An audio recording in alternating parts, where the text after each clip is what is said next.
Welcome to Retirement with Jim. So today we're going to talk about why it's harder to retire. So before we get started, if you like my content, please hit the like and subscribe button. Helps my channel grow.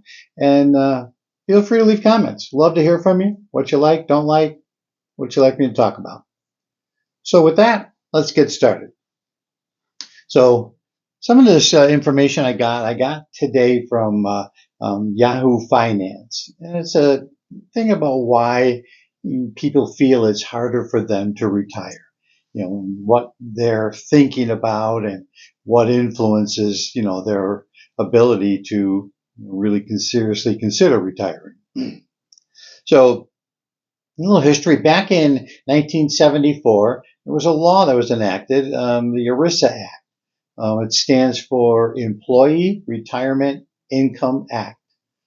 And what it was is basically it was a good law, but it didn't, in my opinion, didn't have a great enforcement in its teeth, an enforcement act.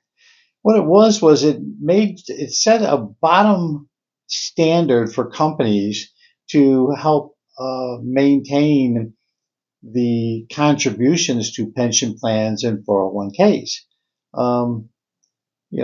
Pension plans were starting to get robbed, in a big way and mismanaged, and companies went under and people had nothing to turn to. Their pension was just simply gone. It was mismanaged by companies and they left their employees high and dry with no recourse. So ERISA, helped set standards for companies to abide by to give employees more protection. So after that, I'm looking at my notes down here, but after that got started, about 11% currently of companies have pensions. As opposed to back in the 90s, where over 35%, almost 36% of companies had pensions.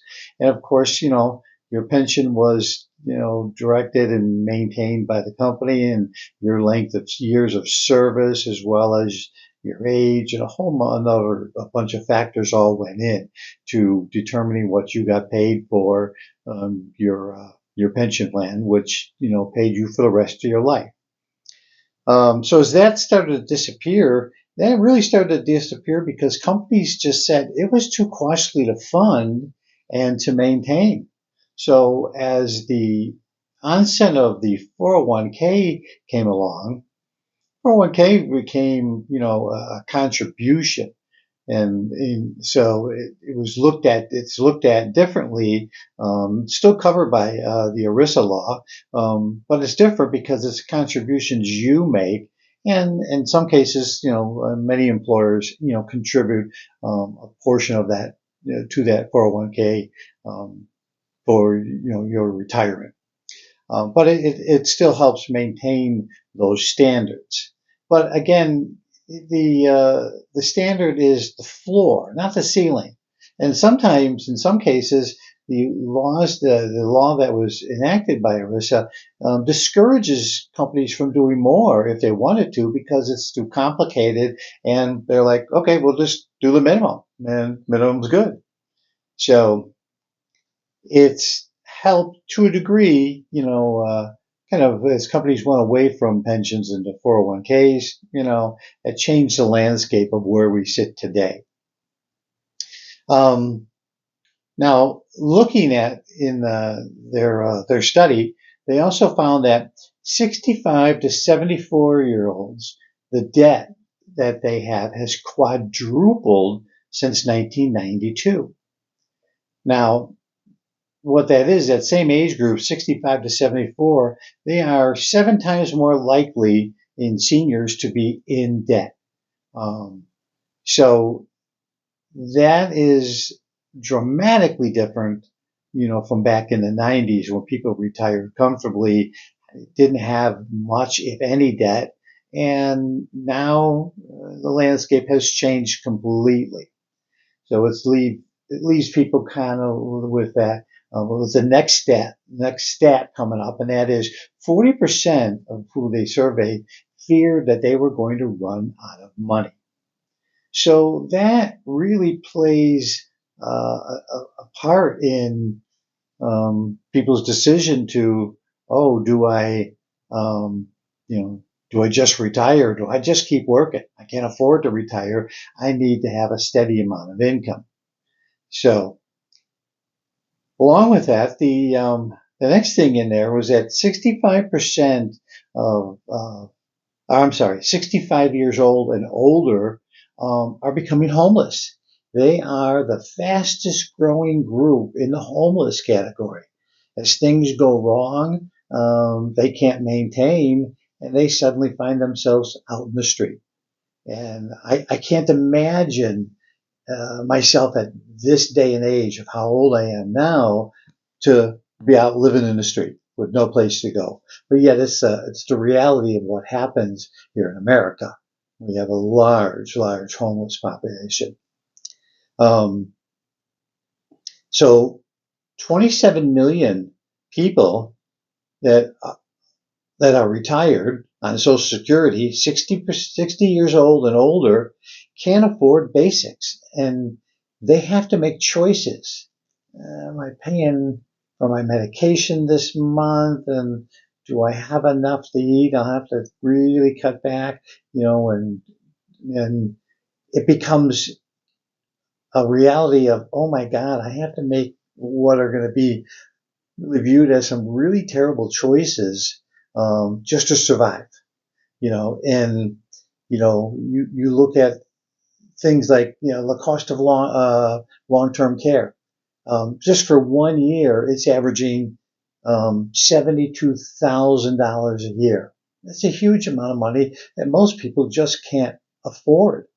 And so people find themselves either having to, live with friends or live with family, or that's how they end up becoming homeless. They have no one to take care of them, and then they suddenly find themselves out in the street. So it's a terrible situation. So, people look at, all of these things, and these factors, they really play a part in, you know, do I retire? Do I try to retire? Can I retire? Or do I just keep working? And more people are opting to keep working because they say, hey, at least I got a job and I got an income and I can pay the bills. And you know what? Yeah, I'd love to retire, but it's just not in the cards. And so more people find themselves working until they just are forced to retire when they physically can't do the job anymore. And so it kind of offers a very bleak picture, in retirement. It's not such a rosy thing. And, oh, I'm looking forward to retirement and as I was. And so you kind of, for many people, they suddenly are faced with the reality of, I don't think I can retire. I think I just have to keep on working. In some cases, some people think they're going to work until they drop. And the reality is, retirement is a thing in that came along in the 19th century. Back when things were long, ages ago, people worked in the early 18th century and beyond. You just worked until you died, and that was it. And so getting to retire and enjoy retirement in that part of your life is something that is part of the the late 19th century, where we have really got to enjoy retirement. Here in America, we don't necessarily place a lot of value on for instance, our kids supporting us and helping us. We want them to grow up, be independent, and so it is quite common here in America where when you retire, you are on your own, and you're not going to ask for help from children or friends. Other countries, they have a different view on their elderly. They support them. They take care of them, whether it's by family, friends, and the government does a better job. Here in America, we are way down the list as having a good retirement system that works well for everyone. Now, it works well for plenty of people who have planned and saved and, certainly have got the knowledge and the education to say, I'm going to put that money aside and I'm not going to touch it and for any reason so that it's there when you retire. This country still needs to do a better job of educating its youth as to the value of saving and preparing for when they retire. It's just not something this country does. They don't put a value to it as they properly should. So there are a lot of obstacles that really stand in the way. Planning, education, probably the two things that need to take place the most. So I know it's kind of a dire outlook, but it's kind of just the true reality of what happens. So with that, I tell you, try and have a good day, and I will see you in the next one.